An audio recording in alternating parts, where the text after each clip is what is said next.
Tony, DiNozzo and Ziva David are finally back, but their new life in Europe is about to turn into a nightmare. Episode 1 throws us right into danger, betrayal, and a threat against their daughter. Let's break down No Country is Safe. We open with Tony running a high-end security firm in Europe. Things seem stable until they're not. His system is breached and a powerful hacking tool is stolen.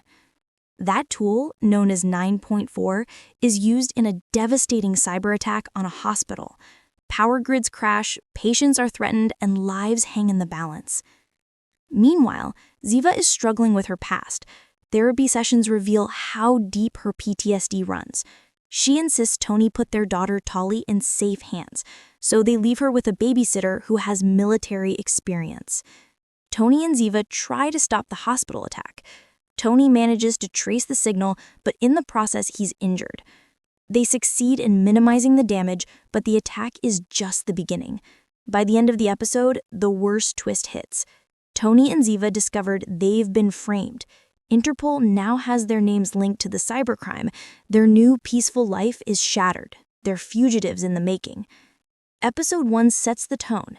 Danger is everywhere, even in what should be safe spaces, like hospitals and homes. It also highlights their family dynamic, Ziva's trauma, Tony's protective instincts, and the desperate need to keep Tali safe. Thematically, it's about vulnerability, both digital and emotional. You can't run from your past, and in this case, it's literally catching up to them. And that's just episode 1.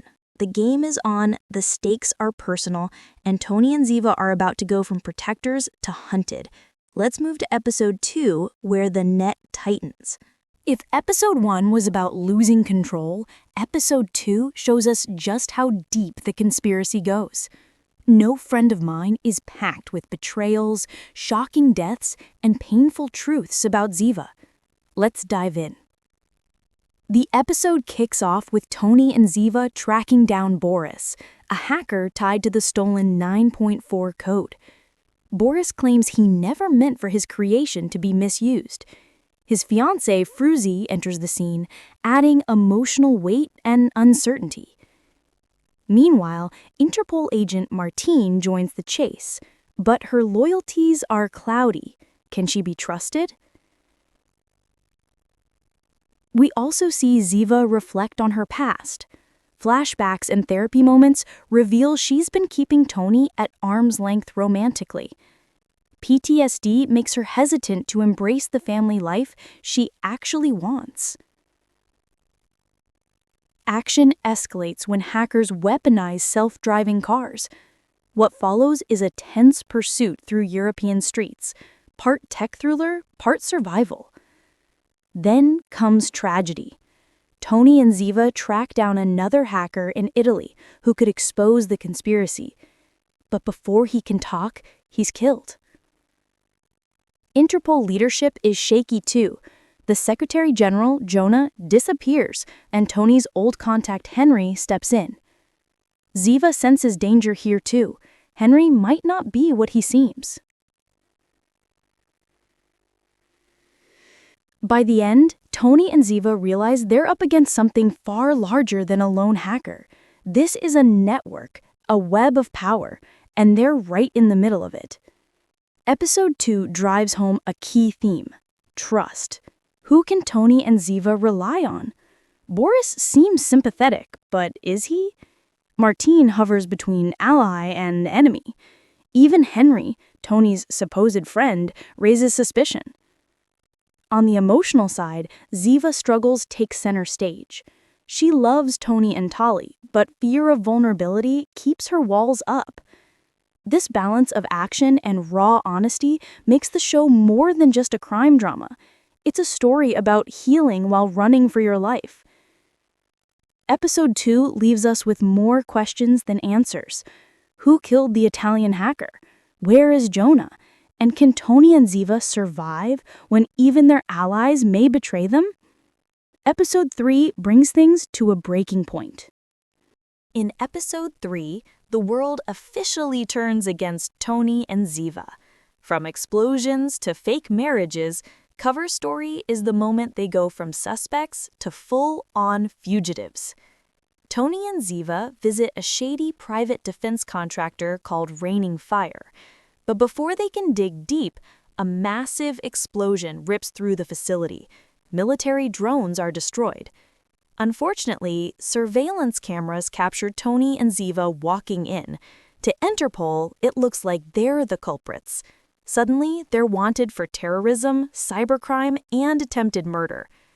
They go into hiding at a remote cabin.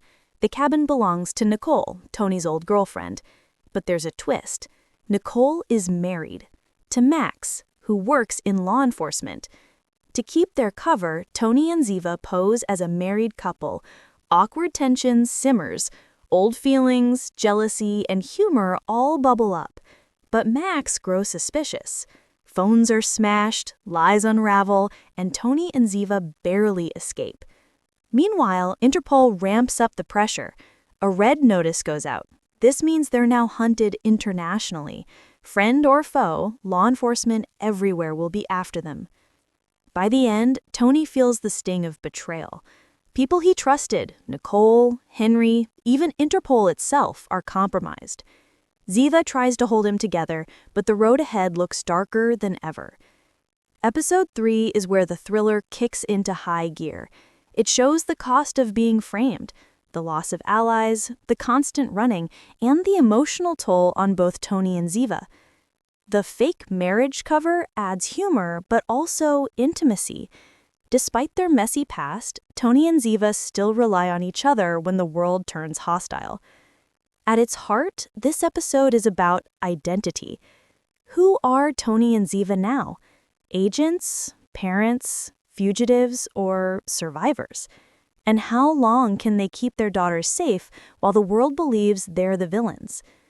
With episode 3, the series shifts gears. Tony and Ziva are no longer investigators. They're fugitives fighting for their lives and their family. Explosions, betrayals, and broken trust mark the beginning of their darkest chapter yet. What's next? Who's really behind the conspiracy? And how far will they go to clear their names?